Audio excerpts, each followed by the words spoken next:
Selamat berjumpa kembali di dalam program Pastor Talk. Puji nama Tuhan, saya berdoa saudara berbahagia, diberkati senantiasa. Nah, semua manusia di dunia ini tentunya berusaha mengejar yang namanya kebahagiaan. Ya, semua orang pengen bahagia ya.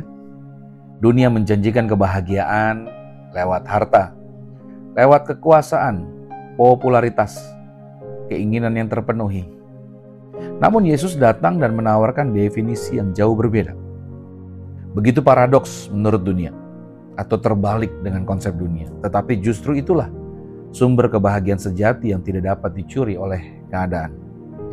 Yesus tidak mengajarkan cara menjadi bahagia melalui pencapaian, tetapi lewat kondisi hati yang benar di hadapan Allah.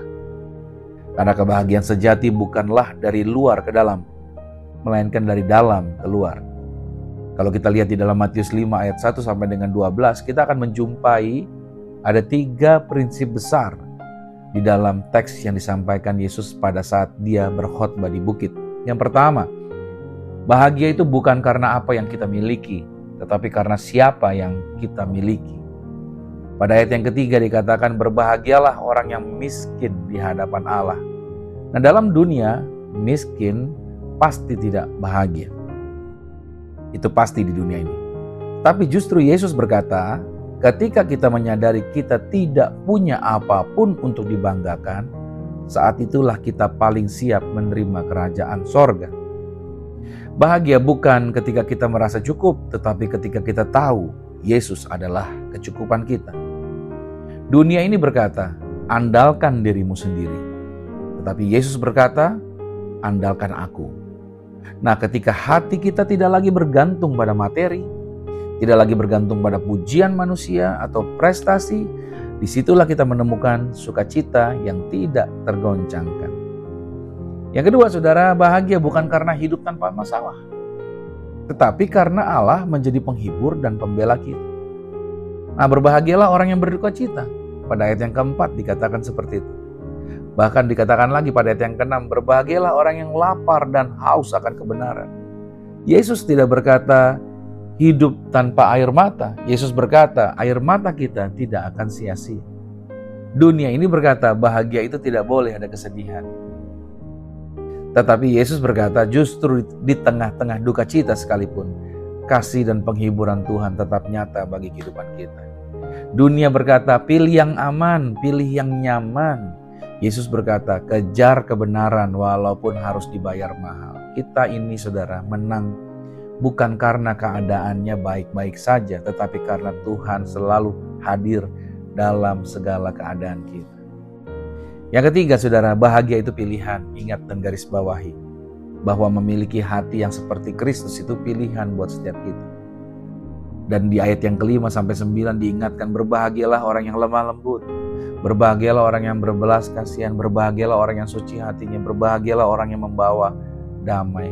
Kebahagiaan itu tidak datang dari perubahan situasi, tetapi kebahagiaan itu datang pada saat karakter kita berubah.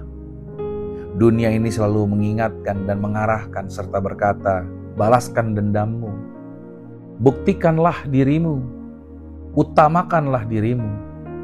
Tapi pesan Yesus buat kita, ampuni musuhmu, rendahkanlah dirimu, jadilah pembawa damai.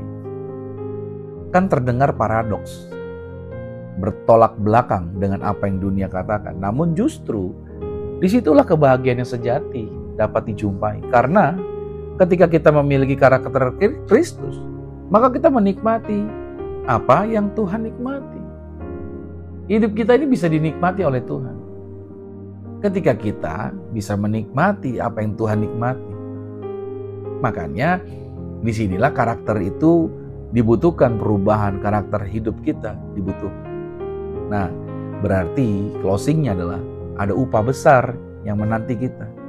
Karena ayat yang ke-12 dikatakan bersukacitalah dan bergembiralah karena upahmu besar di sorga.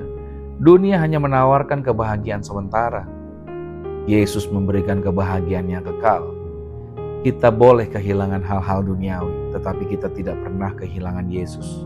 Dan itu berarti kita tidak akan pernah kehilangan sukacita. Nah, hari ini saudara, mari kita mengambil langkah iman. Berhentilah mengejar kebahagiaan dunia yang sementara. Stop. Kejar yang sementara.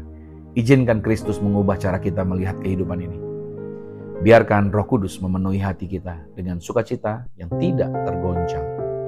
Maka deklarasi iman kita hari ini ucapkan bersama-sama, katakan begini: kebahagiaanku tidak ditentukan oleh apa yang terlihat, tetapi oleh Yesus yang hidup di dalamku. Kerajaannya adalah bagianku, damainya memenuhi hatiku, sukacitanya adalah kekuatanku. Haleluya. Kiranya firman ini membawa setiap kita mengalami kebahagiaan sejati seperti yang Tuhan Yesus janjikan. God bless you. Haleluya.